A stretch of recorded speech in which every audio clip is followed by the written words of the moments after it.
evening, good night, good morning, good afternoon, world. This is the Rastafari International Ambassador, JahBunny, better known as the Badass, the man from Buzzwalk, Wall. Today, I'm going to give you an update. And this update is specifically directed to the youths. The reason I am making this especially for the youth is that I am now considered to be an elder. And as such, I would like to make a difference. And the only way I see to make this difference is to speak the truth and speak it ever, cost it what it will. Now, as you heard my good brother, Respect Gilly Priest, and Sir Q, the Lion Squad team, I also want to make a shout out to Vegas, Mr. Vegas, for his piece that he did on Spice today. Because when I listen to Vegas, Mr. Vegas to be correct, all he do is speak his truth, and I respect him for that. I respect a lot of young bloggers because they keep me informed. So if I don't call your name, I just want you to know that I respect each and every one of you. I respect you for what you do and how you're trying to help. Trust me, we are making a difference as long as we keep it real. Now, this broadcast is to boot rest a point. Over the years, since I'm doing this, first I predict that Rastafari is not going anywhere. And I get a lot of heat for that. I also give testimony to the fact that reggae music and dancehall is dead. Everybody get up in them feelings. Today I hear Sir Q did a piece and he used Shocking Murray as his talking point. But it was me, Sir Q, who said reggae music is dead. Now, yesterday, I went to the Jazz Cafe to see Johnny Osborne.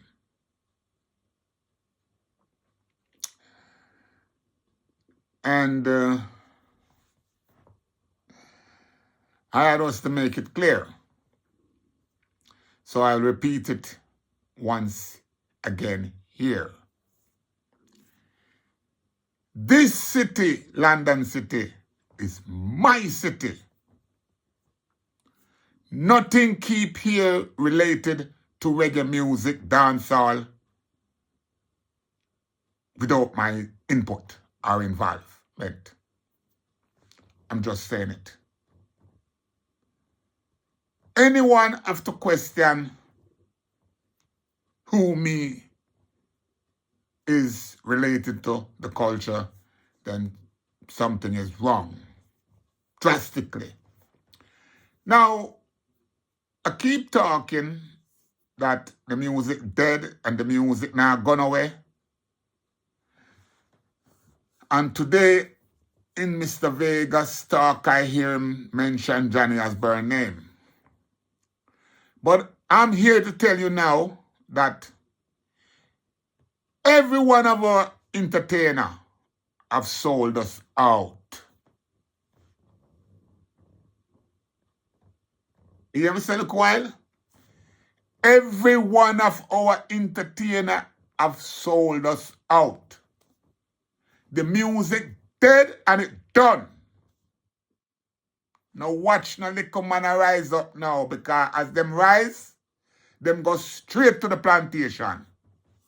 You know, last night when I go to see Johnny Osbourne, he was controlled by a little one of them from France.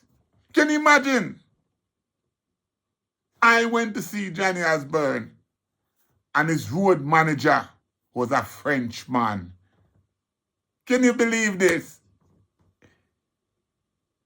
I mean, if you want to look how bad this thing is, Mr. Vegas, if you want to look how bad this thing is, look at the reggae fraternity right now, or the dancehall fraternity, and see who control every one of the artists them.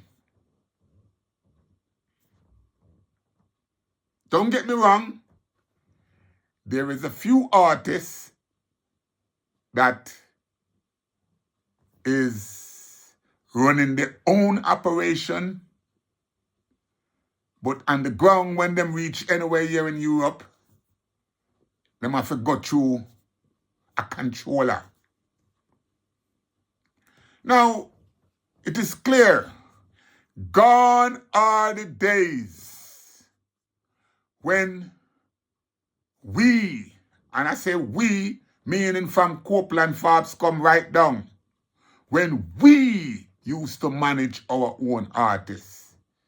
Today, everybody is trying to find a white guy to manage them.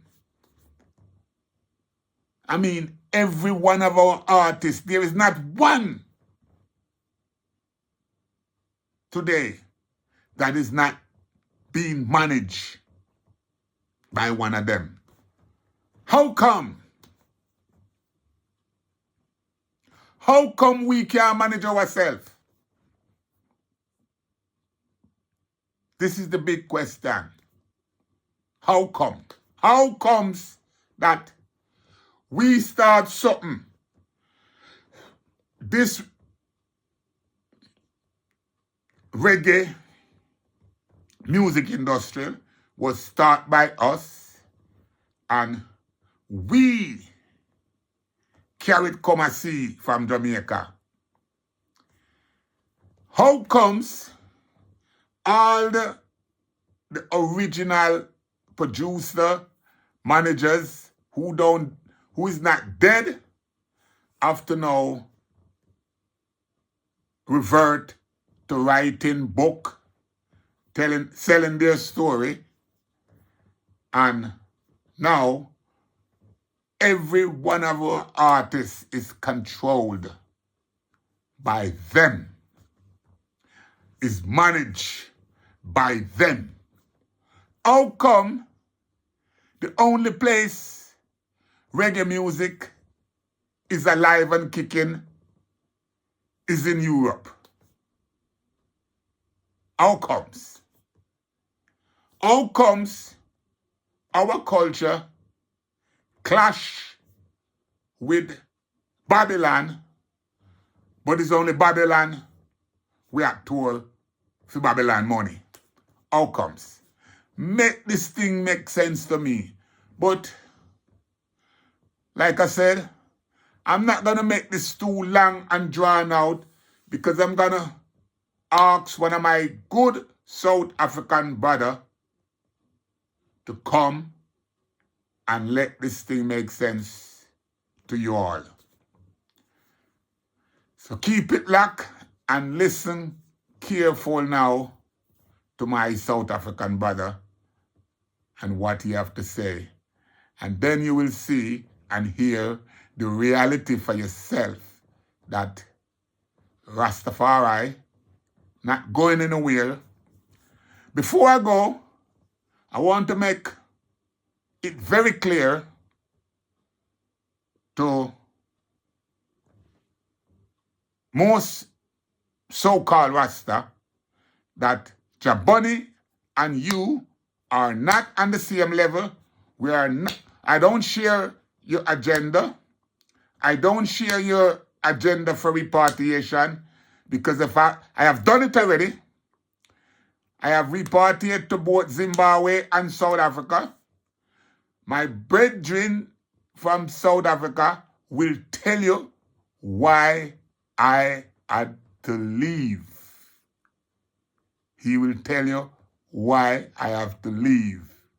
So keep it locked, and I ask you to listen carefully, not only to me, but to my African brother. You know, Mosia and Azania, those guys, they go and pretend they're in Durban, man. They go pretend, all these provinces who are there in Durban, they go pretend. You know, to be honest, it's like now everything. Why abantu bakakene in Africa? Yeah, bakakene nothing in Azania. Bakakwe yinto apha South Africa. These people there, you know, here in South Africa, they cannot even bring solution.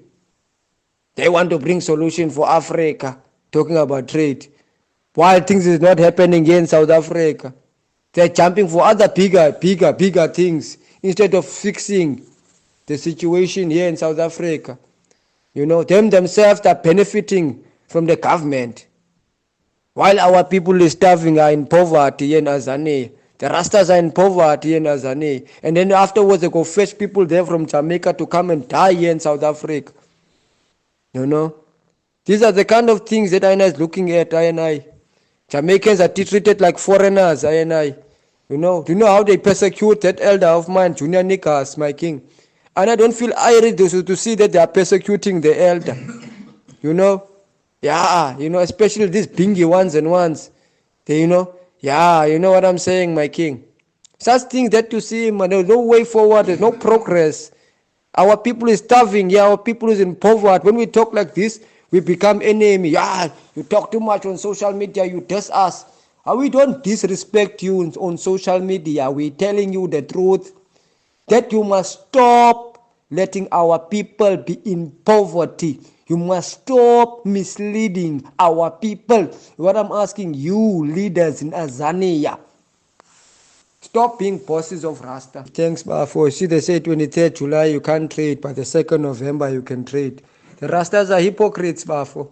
The Rastas are hypocrites. 23rd July you can't trade, but the 2nd November you can trade. These ones, you see, we need to break these kind of chains. Then now they say that they discuss about trade. You know, we know that what the discussion, they are high on Dacha there. You get me, Bafo? They just talk that thing. It's not going to happen because they are high on Dacha. Bafo, you can't argue with this fool. Bafo, you can't argue with this fool. This one is a fool. You don't know what is he busy talking about him. This one is a fool because what we talk about us is facts. We don't run our mouth here. We talk facts here. We don't run our mouth. Bafo, is lot of chains here. Bafo, man. Lot of chains. That is unnecessary. That is hindering progress. That is hindering progress, Bafo. Look how the Muslims, they trade with one another. Muslims, they run well governments. But we are still like how can I say, man, Bafo, man? I don't know how to say it. It's like Rasta must be poor. Rasta must have nothing. No, Bafo, man. And I'm tired of these ways. Look at these individuals. They are benefiting out of the government. Out of the South African government, they benefit these individuals. Their pockets is full. Bafo, these guys there in Jamaica bring nothing, man. They send people, they talk about repatriation. They must stay there in Jamaica. They must stay in America. They must stay in England. They under King Charles. They must stay there in Europe. You see under that gay laws. These guys, these rastas must stay there. They must stay there because they're so nice there. They mustn't come here. They're talking about Africa as their home. This is not their home. They joke. There's their home. There where they are at. Yeah. Don't coxel up and you know man. Don't start up. Don't joke here. This fairy tale that you bring here. All these kind of bondages that you bring here in Rasta. You know? Yeah, you talk about repatriation. What did have you given for repatriation? Have you spent a lot of money you upon repatriation? That man talk about repatriation. Did he spend a lot of money upon repatriation? Hmm? Did he sacrifice for repatriation him? There's families who lost everything here because of this repatriation thing. There's families who lost lot of money for this repatriation things. Hmm? Yeah. Yeah, you know. You guys are sitting there in Jamaica and talk lot of things there. You think this is a fairy tale. This is reality, this one. You know. Drink your rum and be cool there in Jamaica. That's what I'm saying, Mike. You're gonna ask now, mother now. What did they discuss there in Bumbud? It is just talks, my king, man. Those people were smoked high on Dacha, my king, man, on cannabis. You know, they were smoked high on ganja, this cheese and this dabs and stuff like that. Now they decided they're gonna do that. How long? How can they free Africa while they cannot even free a small country like Tanzania, like South Africa? These guys, they cannot even unite here in South Africa. They could pretend in the church like everything is alright. These guys must stop pretending, but former in the church. You know, they need people like us gonna tell them, listen here, you've got ways to deal with this government of South Africa. How are we gonna get money out of this government of South Africa? Let us form a co-op and work together. You know? Yeah. Let us form a co-op and work together. You know? So that we can get money from the government. So that our people can survive. So that we can create jobs for our people first, for the Rastas first. No, these guys, they go for themselves there as individuals. When that millions come out, check, fuck the Rastas. I'm gonna eat this money alone. You must check these guys, I am man. You know, lot of shackles here, man, in Rasta, man, unnecessary bondages. On the 23rd July, you cannot trade. But on the 2nd November, you can trade. These are hypocrites, Bafo.